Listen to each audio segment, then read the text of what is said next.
بسم اللہ الرحمن الرحیم۔ السلام علیکم ناظرین کرام، اگر اب تک آپ نے میرا یوٹیوب چینل سبسکرائب نہیں کیا تو براہ کرم اسے فوری طور پر سبسکرائب کر دیں، لائک کریں اور اب آپ کے ساتھ شیئر کریں، اور اس کی وہ بیل آئیکن کو بھی دبا دیں تاکہ جب ہم ویڈیو لوڈ کریں تو سب سے پہلے آپ کے پاس پہنچے۔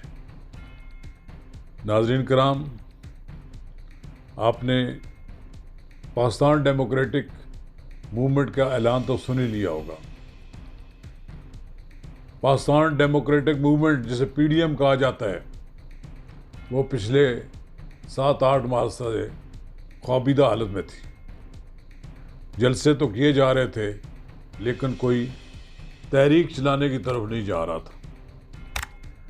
جیسے لوگ کہا جاتا تھا کہ شہباز شریف صاحب بھی کوئی درمیانہ راستہ چاہتے ہیں، لیکن اب تو اچانک فوری طور پر ایک ورچوئل اجلاس ہوا پی ڈی ایم کا، جس میں نام تو ہے مہنگائی کے خلاف پی ڈی ایم کا لانگ مارچ، لیکن عملاً یہ بات یہ ہے کہ پی ڈی ایم نے موجودہ حکومت کو گرانے کا فیصلہ کر لیا، اور اس کے لیے ایک خود فضا فراہم کی جناب وزیر اعظم عمران خان نے۔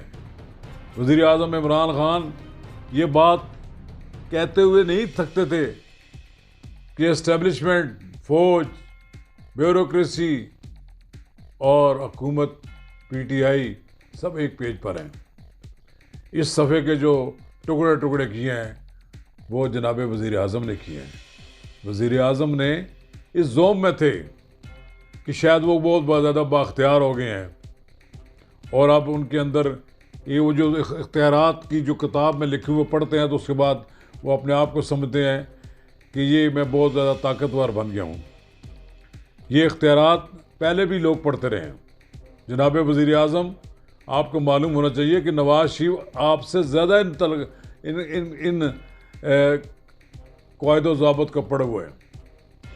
انہوں نے بھی استعمال کیے، انہوں نے تو استعمال کیے، بار بار استعمال کیے، لیکن وہ گھبرائے نہیں۔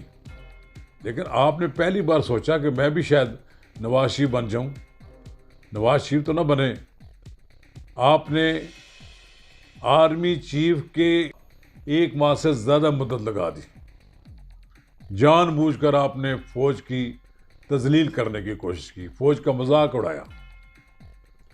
آپ میں اتنی جان ہی نہیں تھی۔ آپ کس طرح اس ادارے کے ساتھ ٹکراؤ کر رہے ہیں جس کے بارے میں کہا جاتا ہے کہ وہ آپ کی پشت پہ کھڑا ہے؟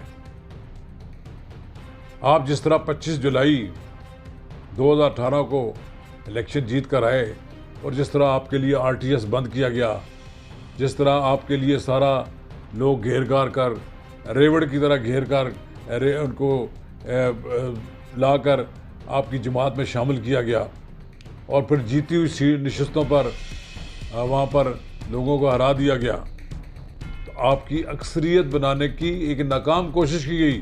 پھر بھی آپ کو 6-8 ایسے ارکان کی ضرورت پڑی جن کی مدد سے آپ اپنی حکومت بنا سکیں۔ آپ نے اسی زوم میں بہت کچھ کرنے کی کوشش کی، لیکن جو لوگ آپ کو لائے تھے ان کو پریشانی تھی۔ ظاہر انہوں نے اب آپ سے ایک فاصلہ رکھ لیا۔ وہ کسی کام میں آپ کے خلاف تو شریک نہیں ہے، لیکن وہ کسی کام میں کسی کو روکنے کے لیے بھی اب تیار نہیں ہوں گے۔ تو پی ڈی ایم نے بھی ماحول سمجھا اب لوہا گرم ہے، تو اس پہ وہ اپنا وار لگا لیں۔ پی ڈی ایم نے کراچی، کوئٹہ، پشاور، لاہور میں احتجاجی جلسوں کا پروگرام بنا لیا، اور پھر دسمبر کے مہینے میں اسلام آباد کی طرف لانگ مارچ کا رخ ہوگا۔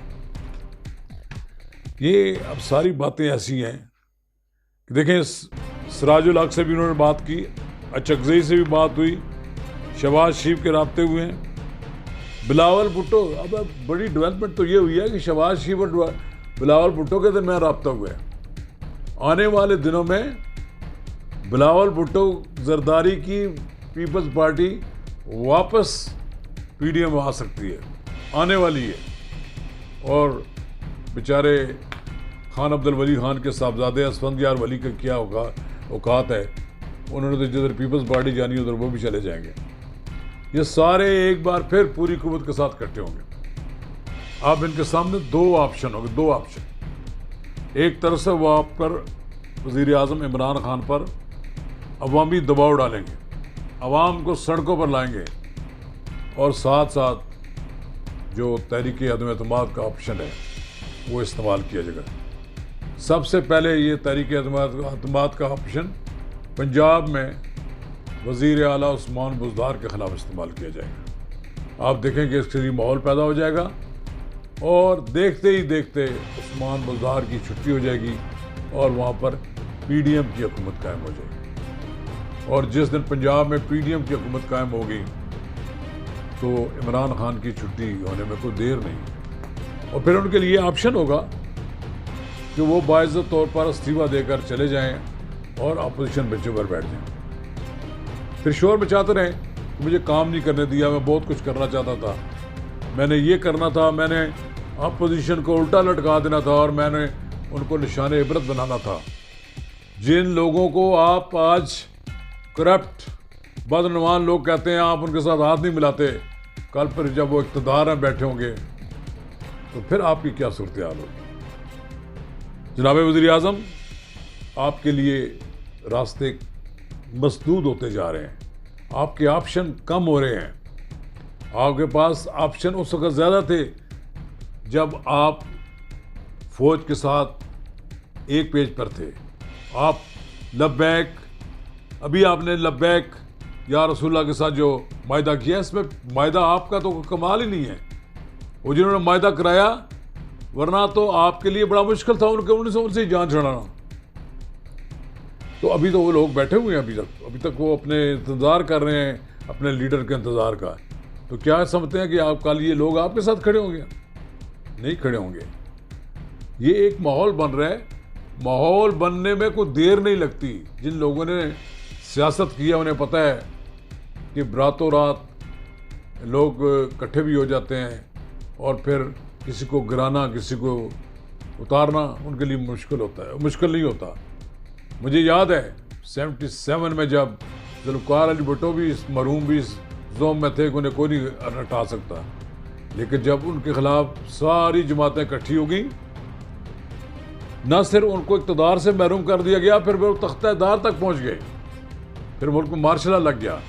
لیکن اب فی الحال مجھے لگتا ہے کہ مارشل لا کے راستے تو بند ہیں، لیکن آئین میں موجود راستہ تحریک عدم اعتماد کا موجود ہے۔ ایک پریشر آپ پہ ڈالا جانے کا ایک راستہ موجود ہے، اور یہ راستہ آپ کو بالآخر آپ کی چھٹی کر دے گا۔ آپ نے اپوزیشن کو دیوار سے لگانے کی کوشش کی، آج یہ اپوزیشن جاگ اٹھی ہے۔ نواز شریف لندن میں بیٹھے ہوئے سارے تحریک کو گائیڈ کر رہے ہیں۔ مجھے معلوم ہے کہ لندن میں نواز شریف کا آفس روزانہ 8-10 گھنٹے 12 گھنٹے کام کرتا ہے۔ وہ صبح آتے ہیں، جب دن بھر رہتے ہیں، ان کا پورے ملک میں رابطہ ہے، اور ان کے جو رابطے ہیں، یہ رابطوں کا ہی نتیجہ ہے کہ بالآخر ایک بار پھر اپوزیشن اکٹھی ہو گئی ہے۔ شہباز شریف نے بھی کچھ لوگوں سے پچھلے دنوں ملاقاتیں کی ہیں، راول پنڈی کی ان کی آمد، پھر ان کی لاہور میں ان کی ملاقاتیں، پھر ان کے رابطے، میاں نواز شریف کی گائیڈنس۔